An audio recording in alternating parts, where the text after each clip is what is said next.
Summer in Sydney, Australia, spans from December to February, and this season has brought a mix of intense heat waves, strong winds, and heavy rainfall. Despite these challenges, our fruit trees have shown impressive resilience. In this video, I'll take you through the gradual ripening of our mangoes, share updates on the growth of other fruit trees, and cover important gardening tasks such as when to water, how to deal with fruit flies, pruning, and more, all focused on maintaining plant health and helping everything thrive in the summer heat. I'll also reflect on some mistakes I've made along the way and the lessons learned. Plus, we'll have some fun comparing the taste of our homegrown mangoes. As December ushers in summer, our mangoes are nearly ripe. This time of year also invites pests like sting bugs, fruit flies, birds, and scale insects, all of which flourish in the warmer weather. It's crucial to stay vigilant and protect our vulnerable fruits from these threats. The Q Savoy mangoes, in particular, are highly susceptible to fruit flies, so I've used netting to protect them, along with a fruit fly trap. The trap will also be useful for the Kensington Pride mangoes once they start ripening, ensuring we can protect them in case we don't harvest them in time, as ripe Kensington Pride mangoes are also at risk of fruit fly damage. The Chocana mango fruits are well protected by their rough and thick skin. Fruit flies and birds are not interested in this variety at all.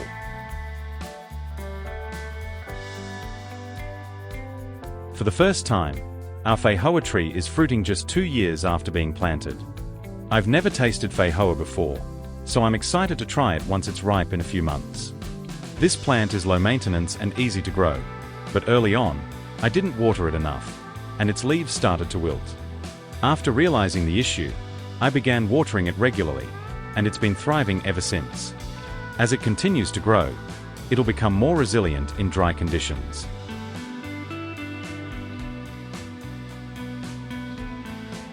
Our lychee Wai Chi is thriving and producing beautiful fruit once again this year. I had high hopes that the fruit would reach maturity, but as they grew, netting is required to protect them from birds. Unfortunately, I made the mistake of placing the net directly on the plant. Under normal weather conditions, it should have been fine, but during the intense heat wave, the netting became so hot that it ended up burning both the lychee leaves and fruits. Although the fruit hadn't fully matured, the burnt skin meant that it would rot if left on the tree. So, I decided to pick them early and prune away the damaged leaves.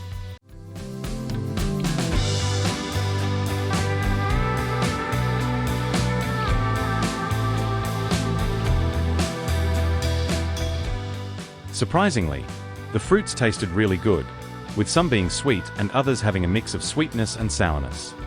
By pruning back the plant, removing dead leaves, and trimming weak branches, I hope to improve airflow and encourage more vigorous growth in the autumn. I learned from this mistake that it's much better to place netting on a frame above the tree rather than directly on it.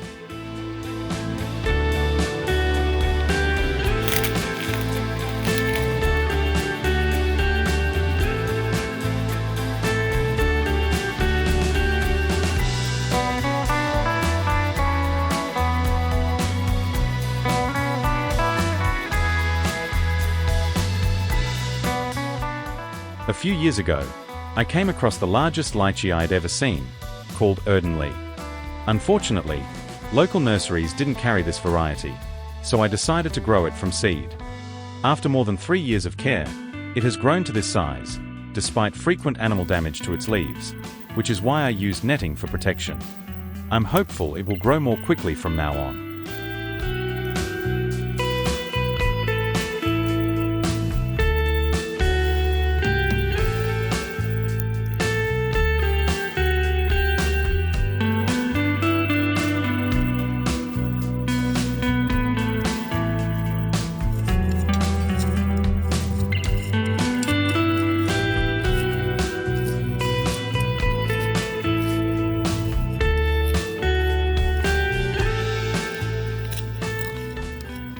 Lately, there has been a noticeable increase in bird populations, particularly pigeons, India miners, and the Australian white ibis, affectionately known as the bin chicken, tip turkey, or picnic pirate.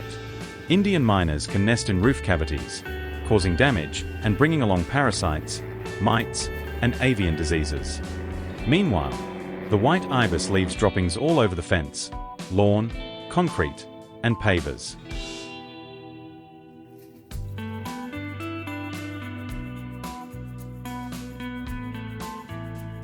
Our mangoes are finally ripening. I expected the Chokanon to ripen first, but it turns out the Kensington Pride is also ripening at the same time. These two varieties ripen quite differently. Kensington Pride ripens quickly due to its high ethylene production, which leads to fast softening and color changes. The fruits should be picked while still firm, and if you notice the bottom of the fruit has softens. The fruit will attract fruit bats during the night and get eaten, or if not it may drop to the ground by itself.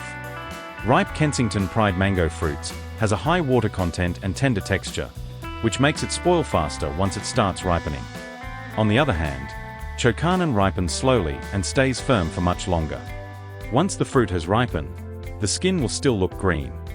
We can pick it at this stage or leave it on the tree to ripen further. It will be able to remain on the tree without dropping for many weeks, and gradually its skin will turn yellow. At this stage the fruits must be picked or it may drop. The Chokanon is firmer and denser, while the Kensington Pride is much sweeter. Personally, I prefer Chokanon, but my family favors Kensington Pride. We had a tray full of mangoes from our backyard, featuring 6 different varieties, so we decided to do a taste test to determine which one we liked best. However, since we only had one fruit from each variety, and some of the mangoes weren't at their peak quality, the comparison wasn't exactly fair.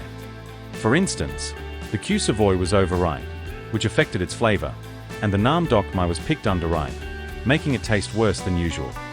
Each of us has 6 pieces of paper, numbered 1 to 6. We placed the number 1 under the mango we liked the most, number 2 under the second best, and so on. Here are the results.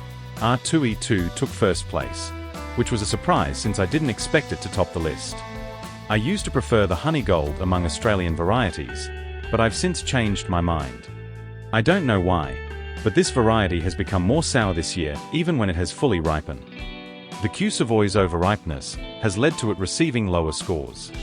Based on the results, the mangoes ranked from best to worst in taste are R2E2, Q Savoy, Kensington Pride, Chokanon, Honey Gold, and Nam Dok Mai.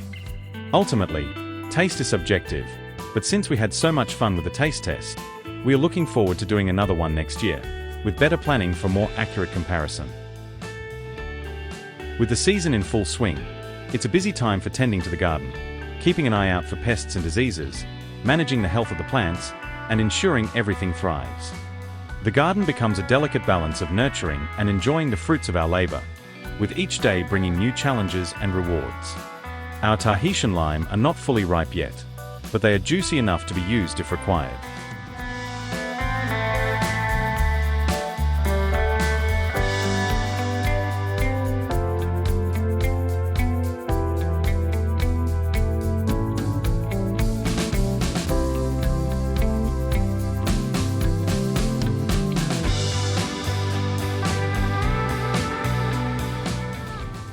Kaffir lime leaves are so useful in Cambodian and Thai cooking, and add so much flavor to dishes. We use it very often and have also given away a lot.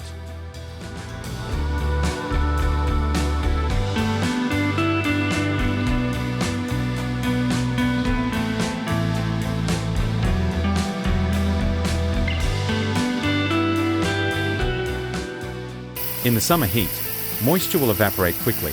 Therefore, watering regularly is an important task. Otherwise, the soil will dry out and the plants will die.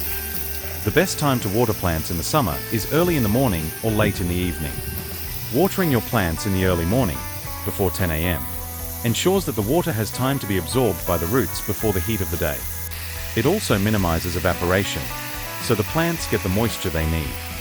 Another good time to water is in the evening, after 6 p.m. because the temperatures are cooler and the water is less likely to evaporate.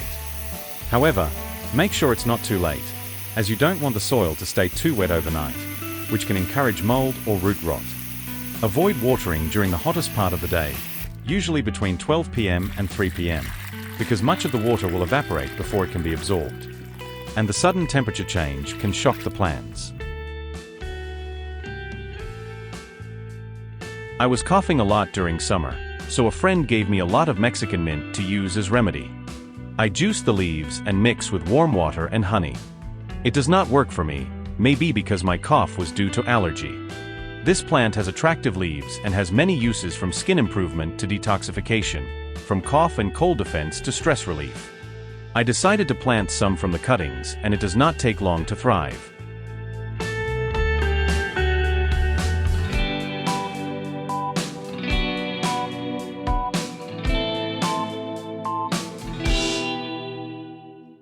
I also planted a Q Savoy mango from seed for a friend. The process is simple. Start by selecting a fully ripe mango. After enjoying the fruit, carefully remove the husk or hard outer shell of the seed. Using secateur, trim the top end of the husk, being careful not to cut the seed inside. Then, gently pry open the husk with your hands, revealing the flat seed within. To plant, fill a small pot with well-draining soil and place the seed about 1 to 2 inches deep. Lightly water the soil, ensuring it stays moist but not waterlogged. Set the pot in a warm, sunny location, and with a bit of patience, the seed should begin to sprout in a few weeks to a couple of months, sending up a small stem. Keep the plant well watered and watch it grow.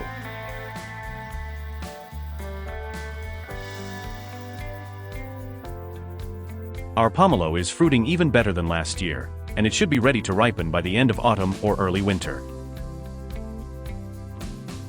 Our small persimmon tree is also heavily laden with fruit.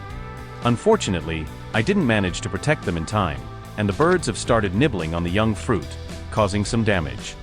The frame I built for the netting doesn't look great, but it will have to do for this year as I'm feeling pretty exhausted and don't want to spend any more time on it.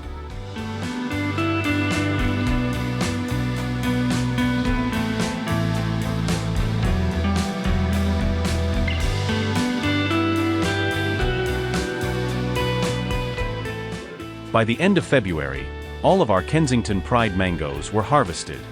Most of the other mango varieties have also been picked. A few fruits remain for the R2E2, and most fruits still remain on the tree for the honeygold.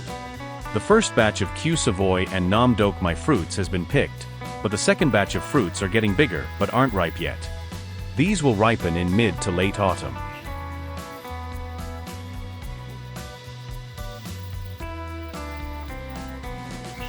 Our Logan trees are not productive and growing too big and tall, so I decided to give it a hard trim. I started doing it this week, and it took only a few big branches to fill my green bin as well as red bin.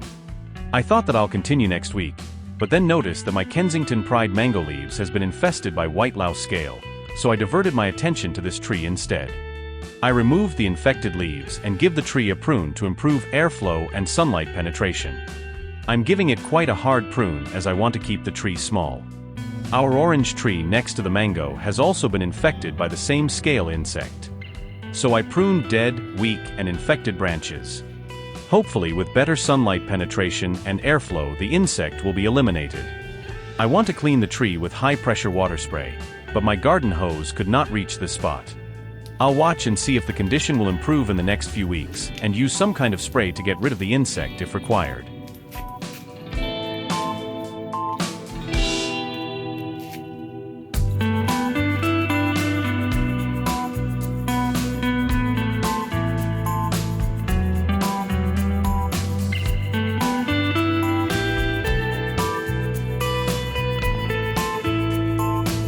The Nam Dok My mango branches and leaves has become too dense, making it a perfect breeding ground for scale insects and hence ants as well. Mango trees along my back fence also need pruning to keep their branches away from the neighbor's property, as well as keeping them small and manageable. Pruning is an important skill for gardeners because it helps maintain the health, shape, and productivity of plants. By removing dead, diseased, or damaged branches, pruning improves airflow and sunlight exposure, reducing the risk of pests and diseases. It also encourages better growth, allowing plants to focus energy on strong, healthy stems and fruits. Additionally, pruning helps control plant size and shape, making them more aesthetically pleasing and easier to manage in the garden. There's always so much more to do, but time truly flies, and summer has already come and gone. As autumn sets in, my gardening activities will continue, and I look forward to sharing them in upcoming videos. Thank you so much for watching until the end. I truly appreciate your time and support.